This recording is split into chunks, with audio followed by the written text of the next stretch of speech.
like a new table widget, long-awaited table widget that we're releasing. And we also have an absolutely new onboarding workflow. We'll just quickly kind of show you that, get your feedback also if you have the time, of course. And then obviously continue with any questions you have, issues you have, and that will be an ongoing sort of concern. So we are recording this call and we'll be posting it on our website and GitHub. So you can always go back to it and uh, look at it, check out what we've said and things like that as well. So that it'll be available after this call. So yeah, who'd like to start? Srijan, do you want to go first? Yeah, I think the number one ask feature from our side is the JS editor. Okay.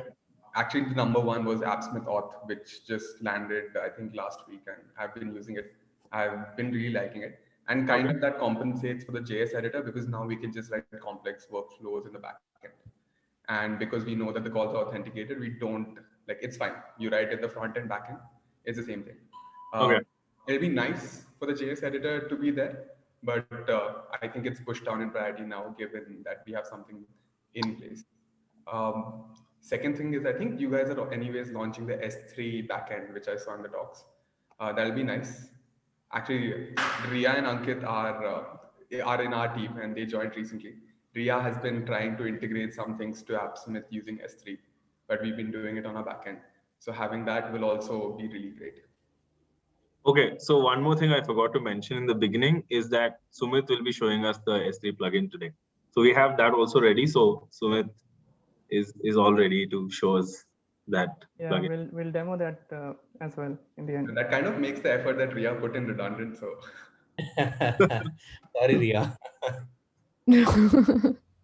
Yeah, we realized from next time we'll be more updated with the docs so that, uh, like given what features you're building so that we don't end up building the same thing on our end. Yeah, and also just please let us know because there's usually a workaround for these things. So even before the S3 plugin, because S3 had REST APIs, we always had like a workaround to actually upload and read data from S3, just sort of using their REST endpoints. So if you ever face any trouble, like please just let us know on Discord. Okay, sure. So Srijan, just to address your concerns, I think the JS editor is pretty much the number one community request at this point in time. No doubt about it. Honestly, right now, the actions team is sort of really focused on just making our error messages and linting a little bit better because, the linting experience is really poor. It's like a comma. You just don't know that, what part of your JS is broken. So we're just like trying to fix that right now. But honestly, like as soon as that is done, the next project we're picking up is immediately the JS editor, because even writing multi-line code without the linting doesn't really make too much sense. Is what we really felt. So as soon as we finish our improving our error messages and our linting, we'll sort of jump into the JS editor, and that's like top of our list. I think I just noticed one small bug.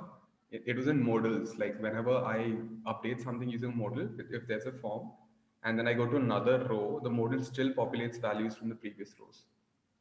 Uh, yeah, this was something that I noticed yesterday. Like earlier, I thought there was something wrong on my bit, but I've been noticing this again yesterday. So I thought I'll just bring that up. Oh, okay. Yeah, I think that sounds like an issue. If that is indeed the case, we'll definitely raise it. For a lot of these things, just let us know on Discord. We'll either debug it and create a GitHub issue, or the best thing is just to create a GitHub issue and tag me in it. We'll just respond immediately and just get it done. Because the best thing is just if we can quickly service the stuff and push it out to your build as soon as possible. I'm just going to make a note of this. The modal is not getting reset.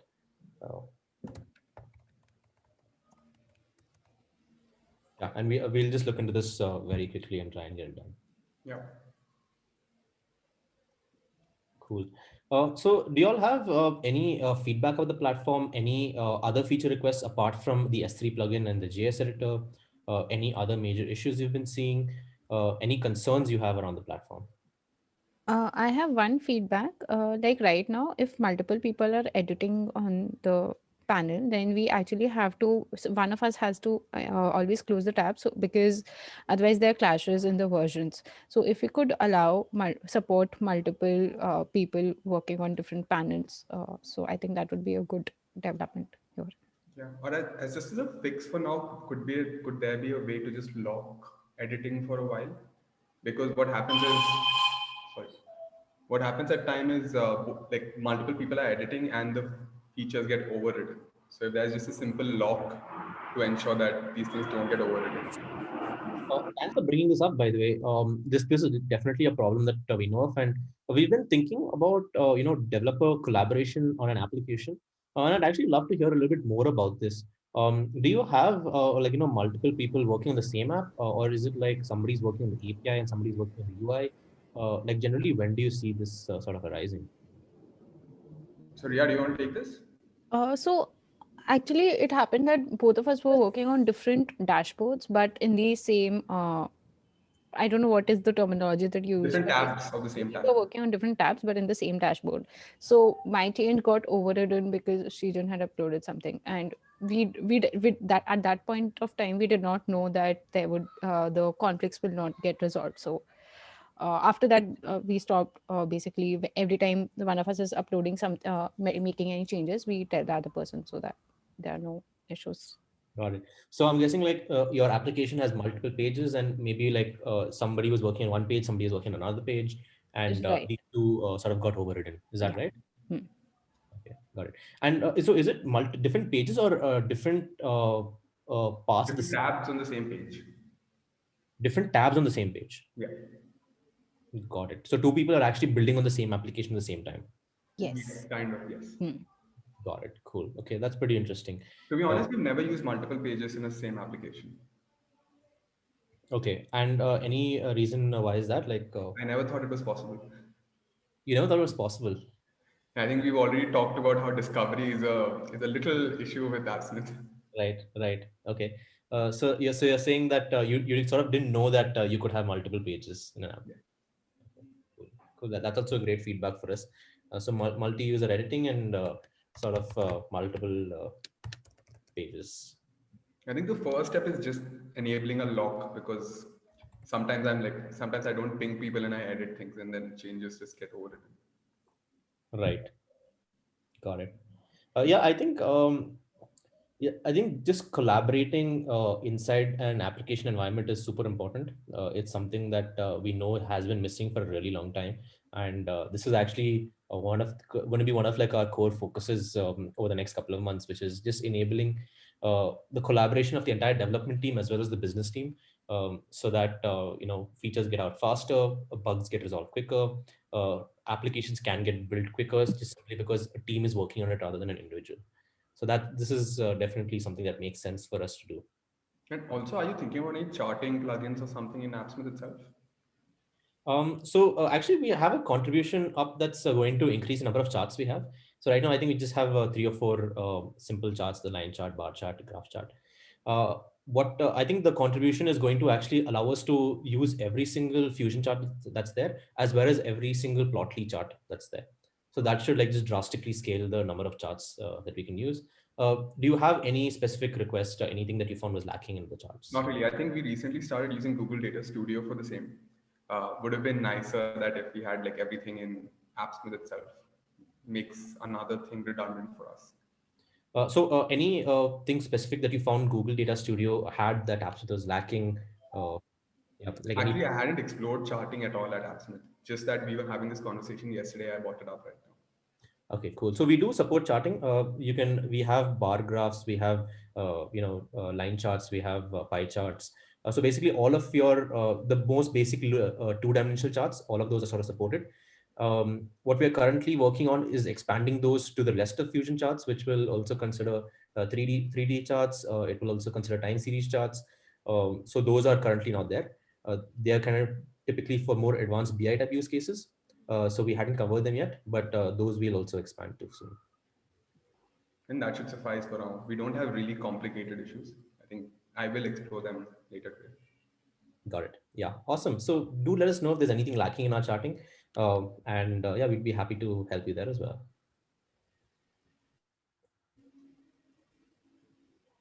Cool, awesome. So, are there any other questions, suggestions, improvements, or even concerns that you have about the platform that you'd like to hear about before we move into like just talking about what we're doing for the community right now and like what's upcoming?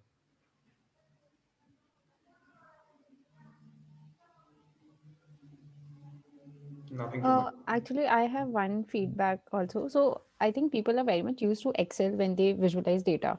And like some time ago, I was just trying to filter on, a particular column value having a set of values. So I just wanted to add a filter there. So I just felt it would have been easier that on a column level, we had a filter option instead of a generic string search. It's just coming from an Excel point of view that people are used to that. And Okay, so this unfortunately comes down to another discoverability issue, clearly. So I can just quickly show you how we can actually do this inside AppSmith right now. This is actually the filter option over here. oh, okay. If you hit the filter, you can actually choose Sure. which column you want to Okay. filter by. You can select the gender. You can then select what type of filtering you want to do, whether it's contains, whether it's exactly whether it's empty or not. Hmm. And then based on that, you can just filter it over here.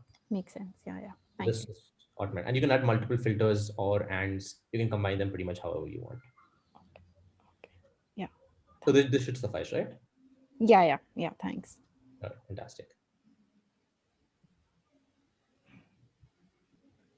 Great. Cool. So then let's sort of move on to our discussion for issues with the community. I think Srijan, you had actually brought up this issue, so I'll just tackle it first. The first issue was around the links being broken across the product. So what happened was we sort of were updating our documentation across the board, and unfortunately we are using Gitbook, which has a default namespace for every page. And what happened was, even though we added a new version, because we were using the default namespace, everything gets redirected to the new version by default. So all of our links got broken across the board because rather than pointing to v1.2 slash a particular path, it was just pointing to slash that particular path. So that led to a lot of documentation links getting broken across the board. Unfortunately, we took an SEO hit there as well. But going forward, what we're going to do to sort of ensure this doesn't happen is we're going to use absolute paths pretty much everywhere in our product, so that as we release new versions of the document, we'll make sure that we don't break old links, and we'll also try to keep these links updated as new and new versions sort of come out. Yeah, so the second community issue that I want to talk about was the URL encoding issue that we saw recently. So this is something that we noticed. It's rather that it was a intentional call that we took, that if users select the form URL encoded parameter in the API pane, we automatically encode these parameters for a user. So to give everyone context, I'll just share my screen.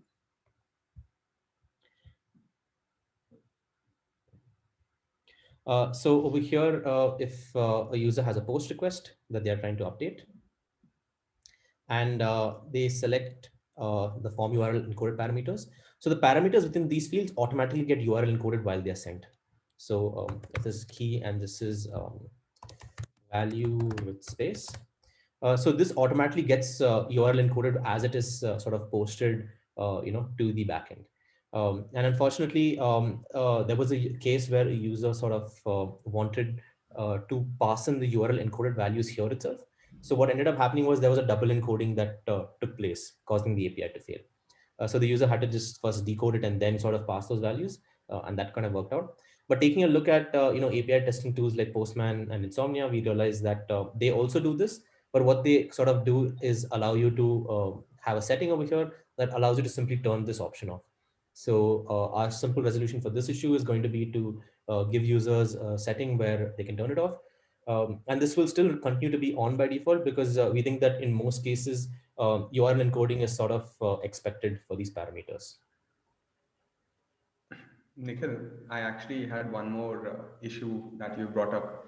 So essentially in this case, the data sources, right? When you define these data sources, I have multiple data sources with the same URL. So it becomes impossible to delete them because you can't actually go to the URL data source. So that became a little painful. Like Okay. if there's a way to just show these URL data sources so that I can delete the old ones, that'll be great. Got it. So basically list all the data sources so that you can delete them. Yes, and because the data sources over here just show up as URLs, so you might have multiple with the same URL, and you don't know which to choose. Yeah. Okay. Got it. Akshay, could you make a note of this? We'll actually tackle this issue. Yeah, I'm making note of it. Yeah, so, Nikhil, we can view URL data sources in the Entity Explorer today, right?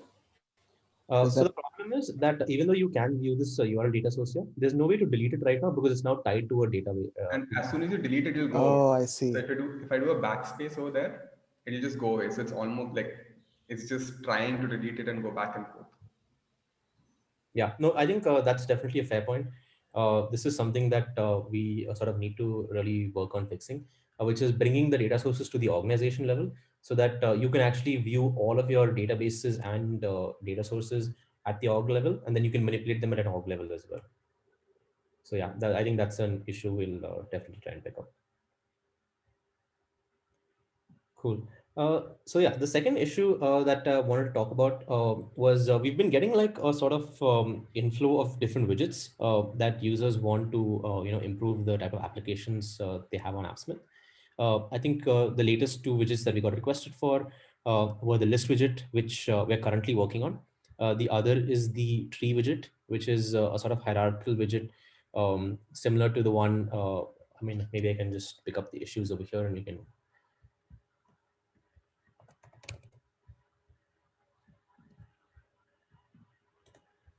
Yeah, so the other is the tree widget, which is sort of similar to Blueprint or Ant's tree design.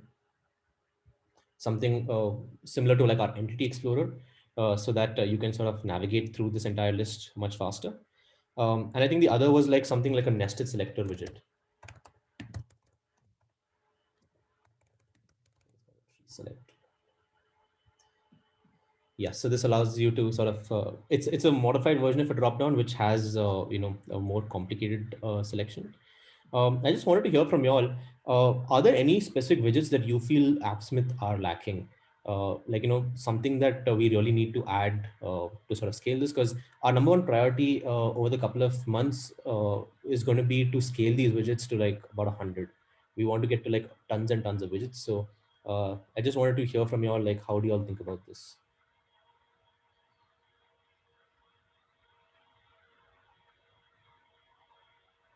I think this tree one is really good because I think I had this similar issue recently wherein I wanted to filter on the basis of tree, which wasn't possible. But if this comes out, that solves that issue.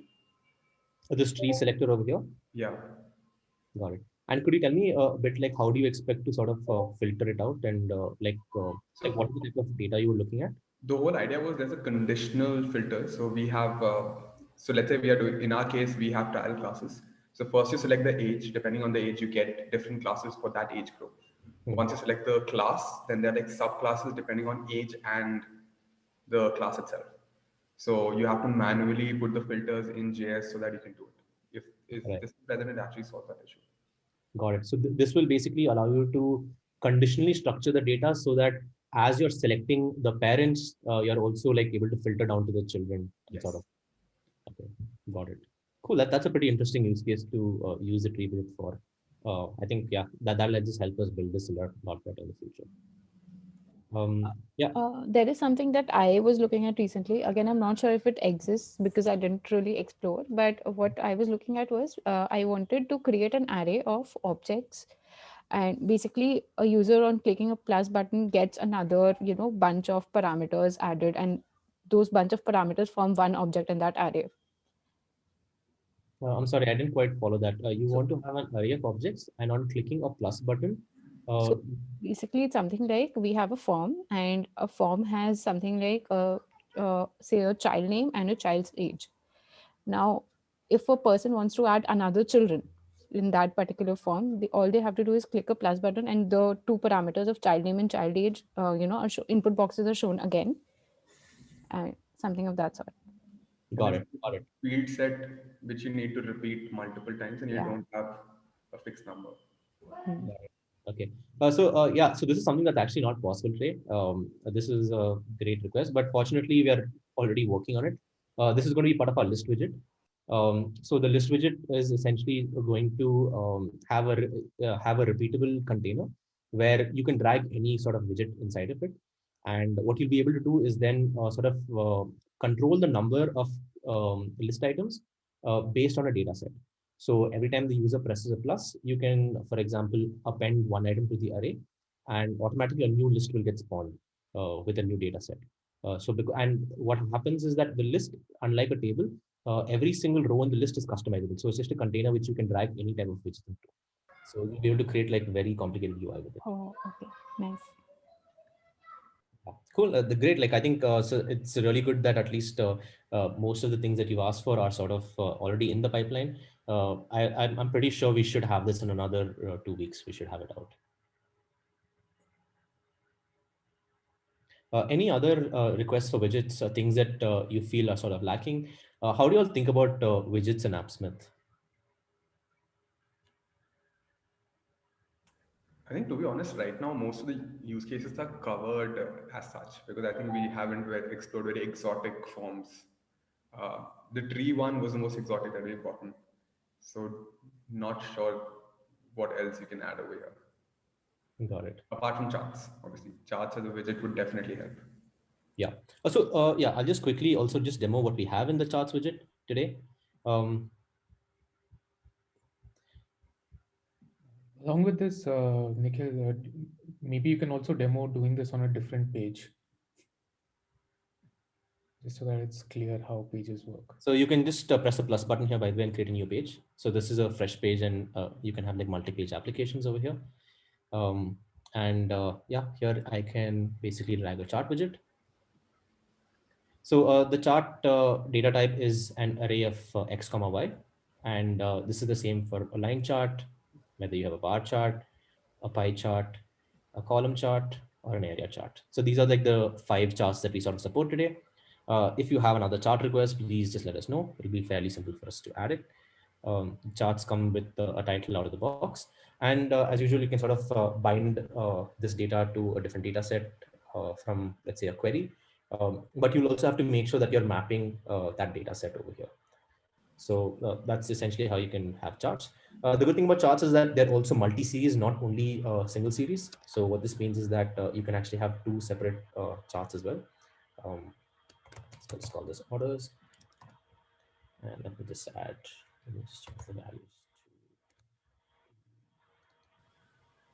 Nikhil, what's the advantage of having multi-pages? Like, how does it differ in the view, or what's the workflow it enables? Great, yeah. Sure, yeah, let me show you that. So yeah, this basically allows you to have multiple series also in a single chart. And once you deploy it, what happens is you basically get 2 different pages over here as tabs. So rather than having the tabs in the single page and sort of making your UI too complicated, sort of loading too much data on one single screen, you can actually split them across screens, and you can also communicate across pages if need be. So this is actually just 2 separate pages over here. Yeah, and we also have a way to sort of pass data between pages. So I can just quickly show you that as well. So for example, on submit, maybe you want to pass some data to page 2. So what you can do is just use the navigate function. And let's call this, so this is page 2 over here. And in the query parameters for page 2, I can, for example, pass in an object for, let's see.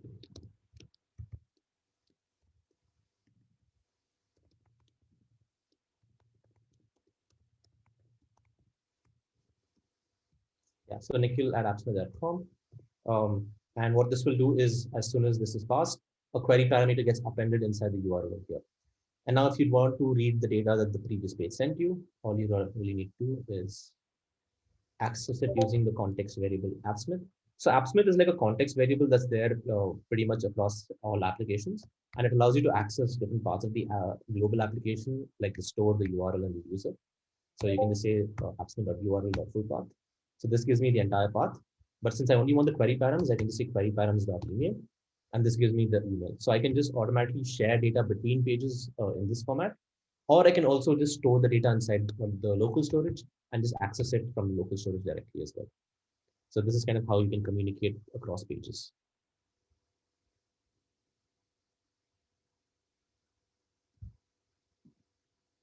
Does this make sense to you, Srijan, or does this seem like something that's useful that you guys can use? And that's like if two people are working simultaneously on pages, they have completely different contexts, so it won't get over it. It won't get overridden across pages. Okay, then that makes sense. Another point in the difference between pages, they have a separate set of actions. So there's that separation of concerns there also. Yeah, makes sense. Cool, awesome. Yeah, so these are like some of the community issues. I think the last community issue that we've seen was something that people ask us a lot, which is how do you use webhooks and AppSmith? So unfortunately, we don't have a webhook and automation framework out of the box today. Some of the workarounds that we tell people is sort of use a service like Integromat, or just directly inspect the AppSmith action that you want to kind of hit, and pass those same parameters over there. So to give you an example of that, what you could do is simply,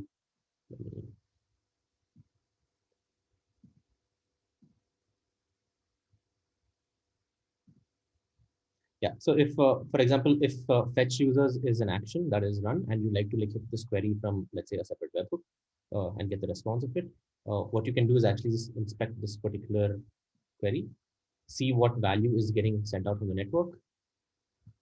You can filter by the execute action over here. Basically you can look at the actual request. So as long as you're hitting this request along with the cookie over here, which contains your access, which contains your authentication parameters, you will be able to execute this action on the fly. But this isn't a very good way of doing this. It's only if you really need to sort of run a database update, or you really just want to trigger some kind of mechanism on your action that is created. But in the future, we'll definitely try and introduce a feature where you can simply write your APIs, write JavaScript code to create workflows on them, and then just have a simple switch which will say, run this code on the server, so that automatically all of your automations can happen in the background and doesn't only need to be triggered from the UI. So that's going to be something that we'll think about maybe like in the next couple of months, probably 3 to 6 months later. Does that seem like a useful feature to you guys? Not really. I think from a security point of view, I'd rather not have actions as of now. Probably in the future. I haven't seen a workflow where, because we have our own backend, that's why we get the hooks hit, and we don't really communicate directly to the AppSmith backend. Yeah. So this is to sort of do more complicated workflows. Like, for example, maybe every time you are trying to update some data, you maybe want to send somebody an email. Now you typically have to write a backend, API to do this sort of long-running API. But instead, you can also just trigger on AppSmith saying that whenever this row is updated, please go and call this other API as well, which triggers an email. So that's sort of a way in which you can use webhooks and sort of automate things in the background.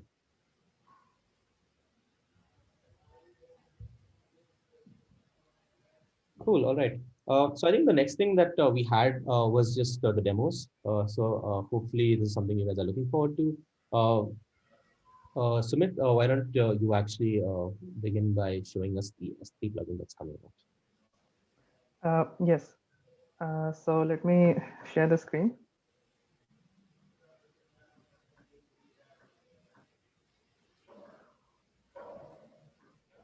So can you see?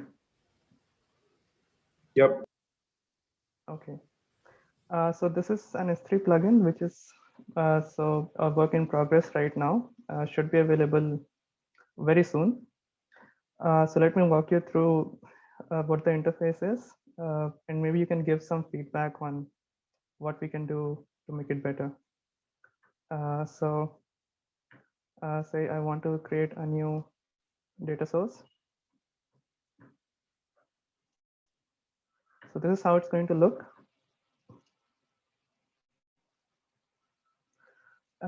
Yeah, so it expects 3 fields.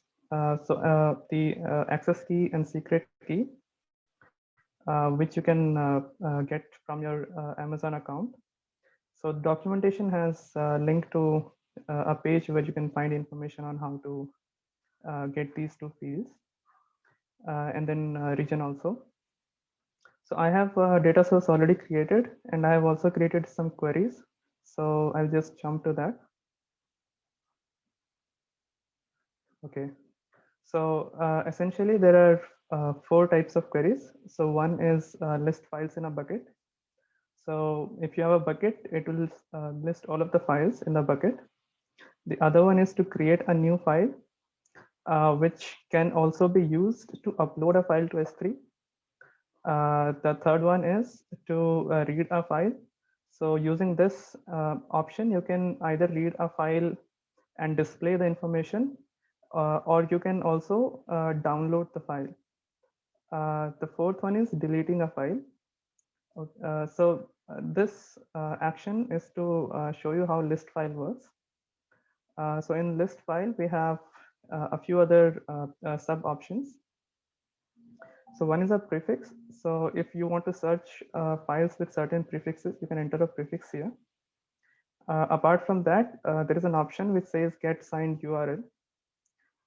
So in case you want to fetch a signed URL along with the list of the files, you can do that here. This is a sample result, for example. So these are the list of the files. So this is the name of the file, and this is the signed URL. Okay, let me go over another query. Another sign. Okay, so this is a delete option. You pass the name, and this is what you get if the file is deleted successfully. And this is the read action. So ignore the query error part for now. So this is the actual content of the file. This is a new test. And there is something that we have list create. Yeah, so this is the create a new file. So when you create a new file, you provide the name of the file here. So if you want, you can also add directory names here. Say users directory and something. Okay, so something like this. So if there is no directory structure, this command actually goes and creates a directory. Now the mustache syntax that you see here. So let me remove it for once. Okay, so you can either input your text directly here, in which case it will just copy the text and upload the file with the given text, or you can do something like this and actually pick up a file from your system and upload it. So let me show you how that works. In case you want to upload a file, so you have something which is a file picker widget. So in the file picker widget, if you click the widget, you get this option called browse files. And then you can choose a file from here. Say text upload, then open, then upload. Then you can come back to the query. And if you see, so you can, I think, upload up to 5 files. So you can use this mustache syntax dot files. You can go up to 0 to, I think, 4. And then you have an option of dot raw, or I think there's a dot base 64 as well. So once you run this command. Sumit, I think you're accessing files of 1, you need to access files of 0. Yeah, I think there are multiple files actually. So no, but you picked only one, right? No, before I started the demo, I had picked a few files. Yeah, I should have said that actually. Okay. So there are more than 1 files here, but ideally if you have 1 file, you'll use 0. Yes. So if the upload is successful, you'll see something like this. And you can check if the upload has been successful. You can go to not delete read file.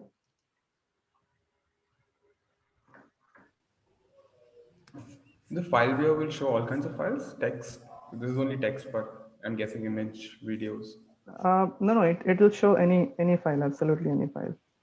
Let me change the text here. Actually, it's just because I picked the same file. So wait. Let me just something here. Yeah, it can essentially upload any file. So Actually, I was trying to upload a video and call an API on our backend, but I was not able to upload the video. I was getting an error, and the API was not being called. how were you uploading the video? Same select file picker. A file picker widget. Yeah. What was okay? Maybe you can share that error because it could be some issue from our side. Sure. That is possible. Yeah. Okay. Yeah. But So ideally, that were you shouldn't getting the happen. error inside the file picker, or were you getting the error while running the action? So not inside the file picker, but the moment I after picking the file, when I was calling my API, calling the API that I had written, that is when I would get the error, and the API was not being hit. Okay. And like in the API pane, do you remember what the error said? No, I'll just ping it on Discord then. Okay. Yeah, that'd be great. Okay. Yeah, so hopefully those type of problems should go away with this S3 plugin, because this will have a much tighter integration with S3, and we'll support pretty much uploading all types of files. Yeah, so let me show one last thing. So you can also download a file similar way. So you can get a button widget, and then in the button widget, you can configure the action as download, and then you can say query 23 dot, for example, whatever dot data, some mustache syntax. And once it is configured, if you click, you get this file downloaded. So, okay. So that is all from my side. If there is any feedback, I think that we got what we can do to make this better, or if this is useful to you. Actually, this is very useful. I do have one feedback though. As a response to uploading to S3, probably we could display the URL as well. The URL, I think we are doing that. You mean the URL for the file, right? Whatever file Yeah. is. You mean when we do an upload action? Yes. Okay. Yeah, that is possible. Yeah, we can do that. I think one use case is when the URLs get populated, you might do a subsequent action with the URL. I think that makes sense. So basically, as soon as you upload, you sort of want the response of the uploaded file to have the signed URL. Signed URL is just a clean URL as well. No, but if it's unsigned URL, you can't use that without authentication. So, So I think unsigned was only for public buckets, but yeah, signed URL, we might use it. okay, got it. Okay, yeah, that is I think we can do something about that. So for now, yeah, only list action gets you the URL, but yeah, it makes sense to have it there as well with the upload action. Okay. Yeah, anything else?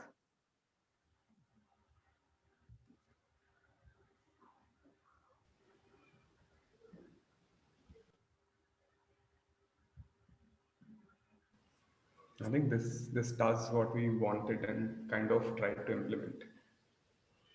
Okay, that is good to know. Okay, then should I stop sharing? Yeah, cool. Let's just move on to the table then.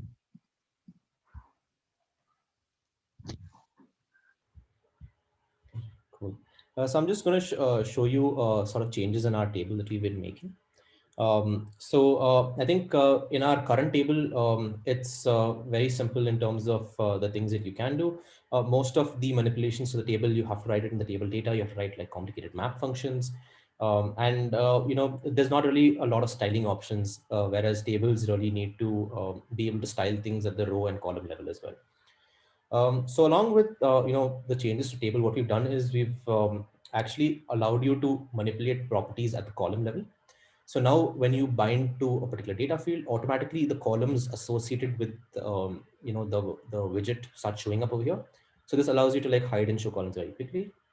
You can just hide these over here and show them. So that makes hiding and stuff pretty simple. You can also manipulate, the values over here, let's say product names, change all of that. But what's really awesome is that now you can also manipulate the properties of each column. So for example, an image URL, I can actually click on the column of that and you get an entire property pane just for that column. And here you can now manipulate the properties of a column saying, let's call this an image. So automatically all of these change to images over here. And also you can manipulate this computed value field. So I'm going to show you how to change the computed value field today. So let's take the example of is listed. Okay, great. So is listed. So is listed as a computed value. It shows true, false, true, false. It's not as nice. Maybe we want to show it differently. So what we can do is we can make use of this value called current row. So the current row is basically it's sort of a mapping function. So the computed value is a mapping function, and the current row expresses which row in this map that you're currently talking to. So the current row that is listed is actually the column over here that you're referencing to.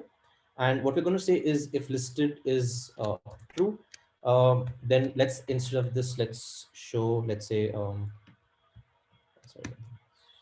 let's insert like a tick. Otherwise, let's insert like a cross. Yeah.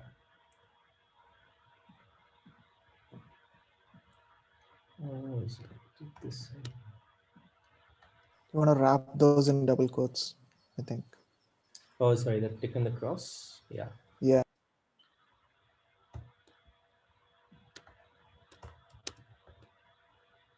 Yeah, there you go. So that sort of just allows you to manipulate all the values of the column directly over here. The thing is that you can also go one level higher. So another simple example is, let's take the example of, okay, so let's take the example of these categories. Maybe we want to style the values in these categories, or, oh, we have listing prices. Great. So let me just unhide them up here, listing price. Great. So we probably want to also say that, okay, which are really high value products. Let's say that products above 15 need to be styled in a particular way.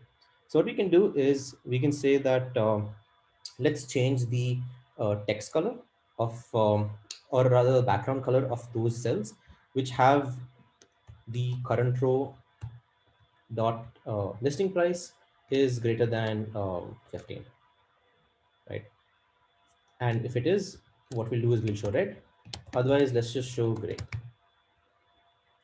So just like that, we're also able to style the different properties of each column conditionally without having to sort of write a very complicated map function in a really small box.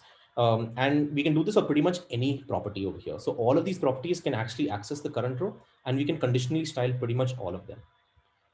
The other thing we've also done is introduce properties at the table level. So we can now go ahead and style the overall table look and feel as well. So for example, maybe we want the entire table to look yellow.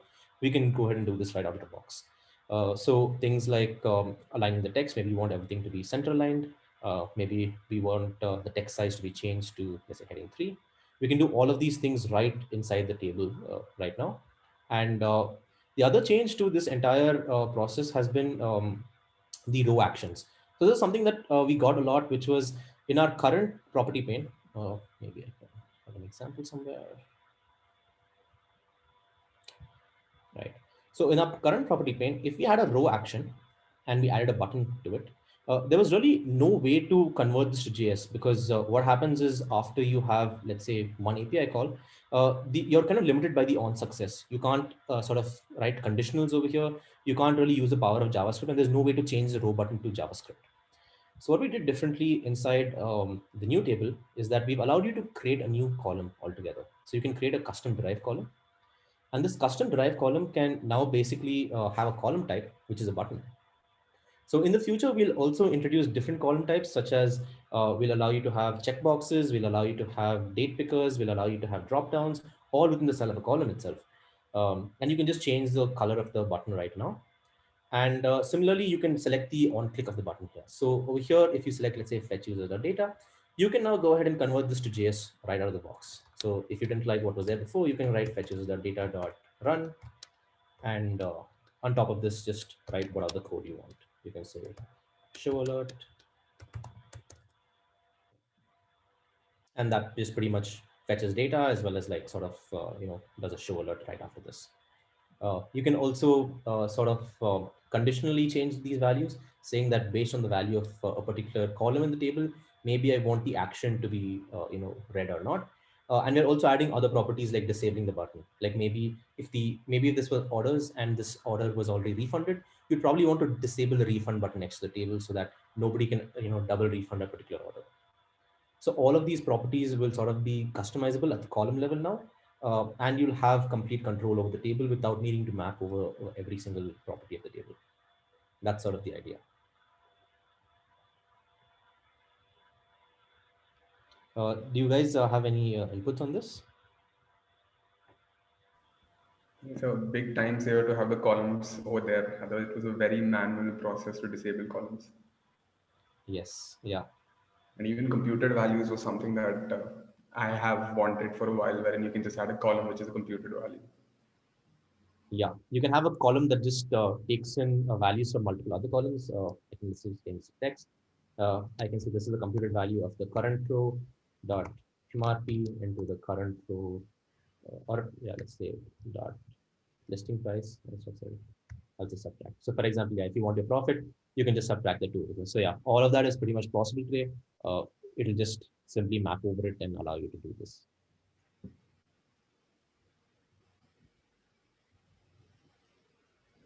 Cool. So yeah, these are some of the features that we're planning to ship out over the next couple of weeks.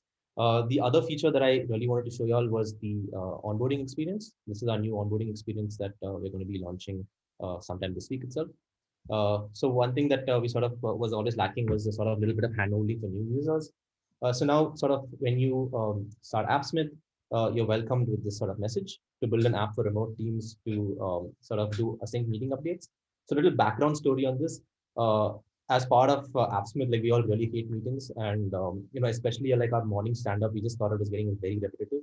So rather than everybody just giving a meeting update that hey, this is what I did yesterday, this is what I'm going to do today, we actually built a stand-up app in-house on AppSmith so that people could just leave their stand-up updates there, and we just catch up, talk about general issues that the community is facing in the morning, and just talk about how do we like sort of just blockers and things that we can help each other with. So we are actually going to help new users build a stand-up app as well over here.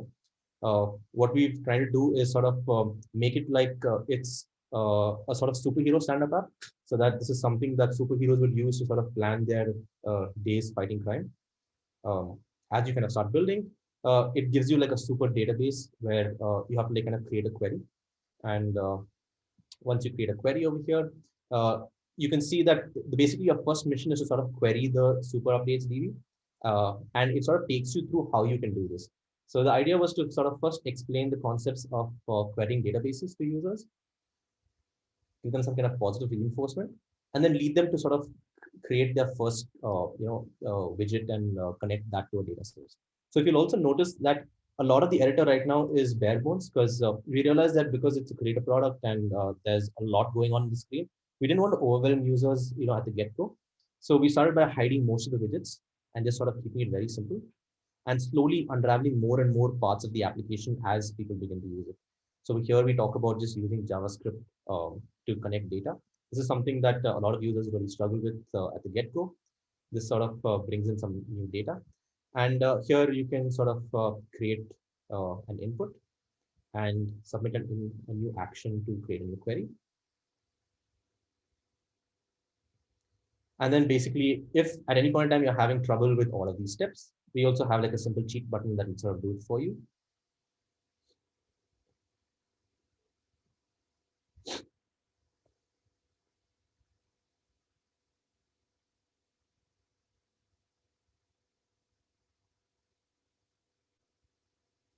And that's pretty much it. Like just a simple, very clean, small onboarding experience for users, where you can actually say like,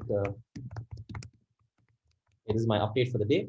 And this actually goes to a real database, which you can use, with the rest of your team. So this is just something that we're doing for new users to sort of understand how does AppSmith work.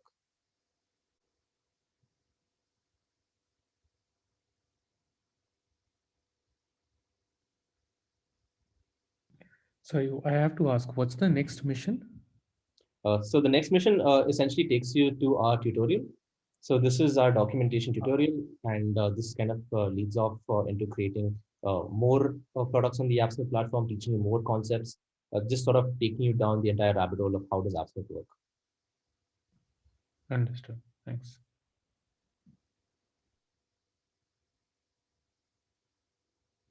Yeah, so this is something that we're going to be launching soon. I look forward to all your feedback on this. What do you guys think? Anything that we can improve? We're always just trying to make it a simpler platform for new users, because at the end of the day, development should be much, much easier than it is.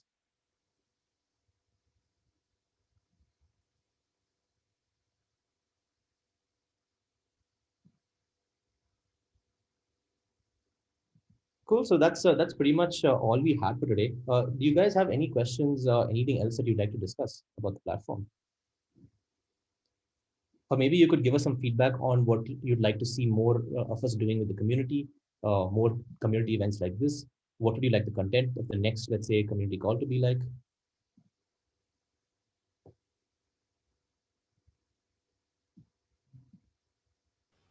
I think in terms of community, it's just getting some discovery. Somehow, I don't know how. Like, I don't know how we can do it, but having that discovery bit in would be really nice. Discovery of features. Yeah. Got So it. I think we are releasing a new Omnibar sort of a thing that should hopefully make things easier. So we have an Omnibar where you just search for something you want, and we essentially go to the docs help section, wherever we've documented it. I think there are two problems now. One is documentation is not easy to search. We are documenting most things, but it's just not accessible. So with the Omnibar, I think that should improve. That should be out in a couple of weeks, Nikhil. Yeah. Yeah. So once that's out, I think your experience in terms of discoverability will improve quite a bit. We are also planning to start a newsletter with like concise release notes, with like the major features that we've released in a very human readable format than just like bug fixes linked to an issue. So you can expect to see that again in a couple of weeks. So every month or whenever there's a major update, you will get an email and an alert on the app in terms of what's changed, what's new, and how you can access those features. So I'll once that release, I'll check back with you if that's solving the issue. If not, we'll obviously happy to understand where you're getting stuck and fix that problem. Yeah.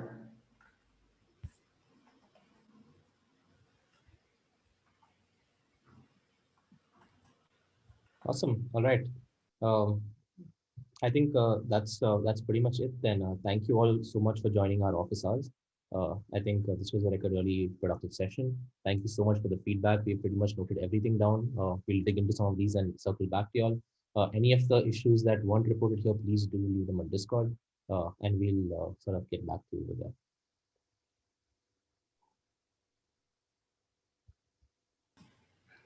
Thanks, Guys. Yep. All right. Thank you.